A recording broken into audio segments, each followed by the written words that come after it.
જે માતા પિતાએ બાળકોને આટલા મોટા કર્યા, તેને ઉછેર્યા, તોય આજના સમયમાં તેમના બાળકો સાથે વાત કરવા કેમ તરસે છે? ઘણા એવા માતા પિતા છે જે પુખ્ત બાળકોથી અલગ રહે છે અને અંદરથી સાવ ભાંગી પડ્યા છે. એમને એક મૂંઝવણ છે કે અમારી ભૂલ ક્યાંય થઈ.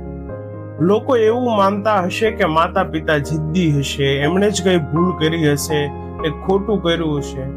પણ માતા ને પિતાને જ સાચી ખબર છે કે બાળકોનો મેસેજ કે ફોન આવે ત્યારે હું તેની સાથે વાત કરું અને કંઈ પૂછું.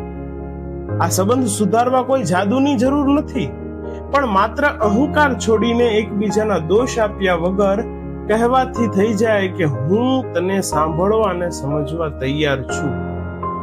બસ આટલી જ વાત સંબંધમાં ભલે અંતર હોય પણ સુધારવાની આશા ક્યારેય બંધ નહીં કરતા. આભાર.